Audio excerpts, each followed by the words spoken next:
नमस्कार दोस्तों, knowledge academy channel में आपका स्वागत है।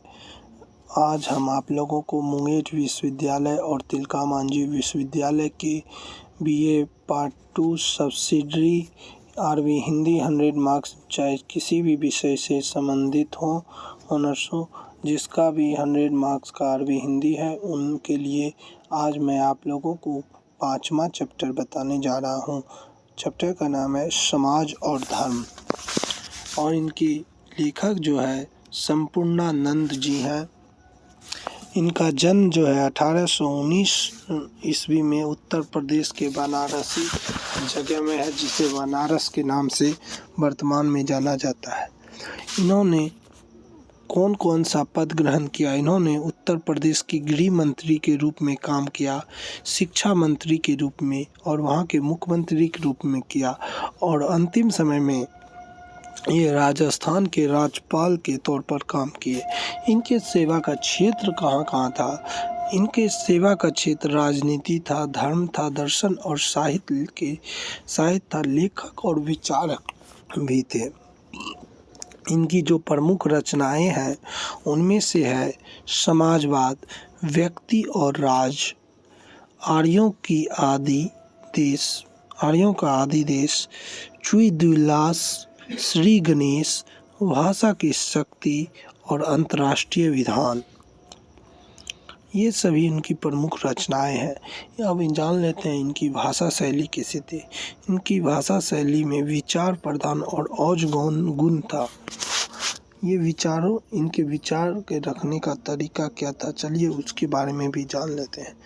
ये जो अपने विचार को तर्क और युक्ति से प्रमाण पुष्ट कर निर्भीकता पूर्ण रखते थे, मतलब किसी के डरे हुए ये अपने विचारों को तर्क के साथ, लॉजिक के साथ, युक्ति के साथ वो प्रमाण करते थे।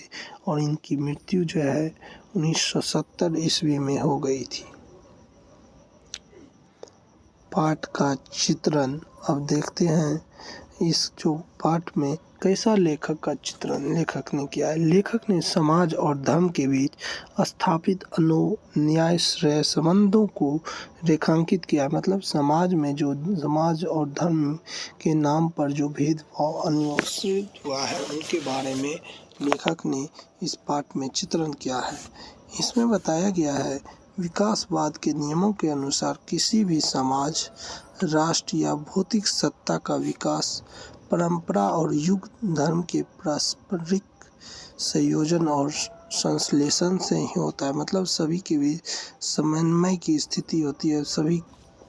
और इसमें जो है आगे है, समाज और धर्म में लेखक ने निम्नलिखित विचारों को व्यक्त किया। अब इनमें से डॉक्टर संपूर्णानंद ने समाज और धर्म में कौन कौन से विचार व्यक्त किए, चलिए अब वो जान लेते हैं। पहला विचार इन्होंने रखा था, वर्तमान के संदर्भ में धर्म का स्वरूप कैसा है, उसके बारे में इन्होंने चित्रण किया है। चलिए देखते हैं इन्होंने क्या चित्रण किया। धर्म ही सुख और समृद्धि का साधन है। इसमें कहा गया, धर्म है ही सुखी और समृद्धि का। यदि धर्म रहेगा, धर्म और सुखी रहेंगे, समृद्धि का यही एक साधन है। चलिए, और उसी में इन्होंने कहा था, यदि सभी लोग अपने अपने धर्म का पालन करने लगे तो सभी सुखी और समृद्ध हो सकते हैं। मतलब नहीं किसी के धर्म का विरोध करेगा, नहीं किसी का कुछ करेगा, तो सभी के बीच एक सुखी और समृद्ध जीवन जिया जाए। परंतु वर्तमान के संदर्भ में धर्म का स्वरूप विदपित हो गया है। धर्म का स्थान अत्यधिक गौण हो गया, मतलब अधिक उसका प्रभाव पड़ गया है।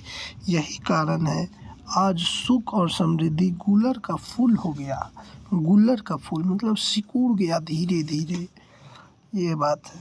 साधनों के प्रचुर मात्रा रहते हुए धर्म और बुद्धि के विकसित नहीं होने के कारण हम साधनों का समुचित उपयोग नहीं कर पाते और सदा दुखी रहते हैं। तो साधन रहते प्रचुर मात्रा में, धर्म और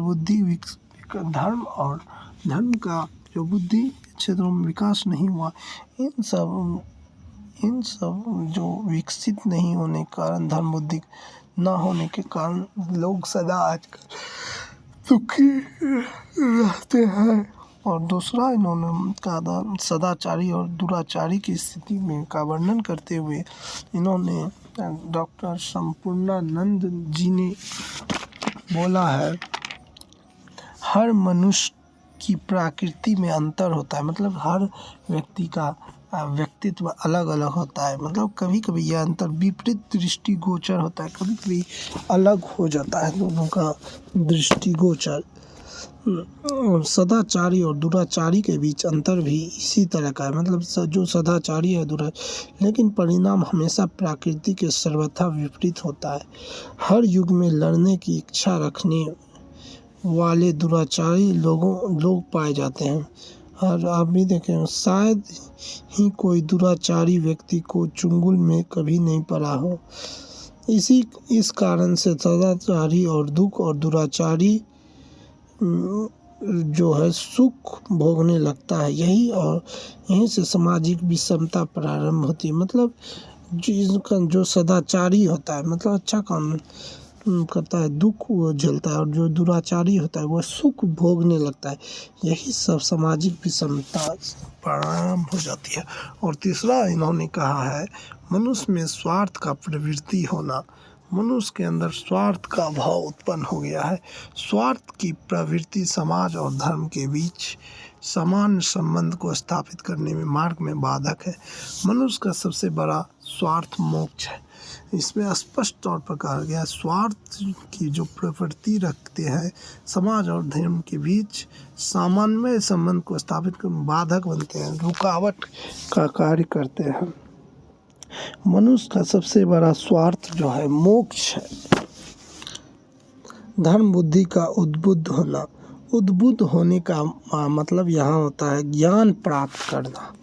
ओके, समाज और धर्म के बीच सामंजस्य स्थापित करने के लिए धर्म बुद्धि का उद्बुद्ध होना आवश्यक है। मतलब धर्म बुद्धि का ज्ञान होना बहुत ही जरूरी है। जिस समाज में लोगों की धर्म बुद्धि उद्बुद्ध नहीं होगी, मतलब लोगों को समाज में धर्म की बुद्धि में ज्ञान प्राप्त नहीं होगी तो समाज का अहित ही अधिक करेगा। जो समाज में नहीं का मन बुद्ध रहेगा, जिसको ज्ञान ही नहीं रहेगा, तो वो तो समाज के लिए तो अहित ही करेगा।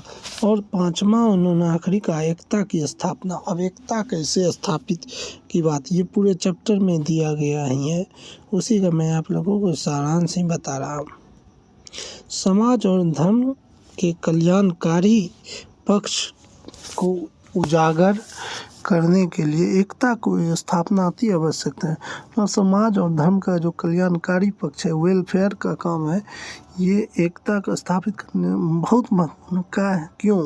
क्योंकि मनुष्य ने अपने को इतने टुकड़ों में बांट लिया, मतलब बहुत से भागों में बांट दिया, हिंदू मुस्लिम सिख इस तरह करके जाति के नाम पर हर जगह उनको बांट लिया, जहाँ एकता को कहीं आश्रय नहीं मिल पा रहा है। यही वजह है कि समाज और धर्म के बीच में दोनों सामंजस्य नहीं बन पाया है। धन्यवाद। वीडियो अगर अच्छा लगे तो लाइक करिएगा, शेयर करिएगा, सब्सक्राइब करिएगा। जय हिंद, जय भारत, वंदे मातरम।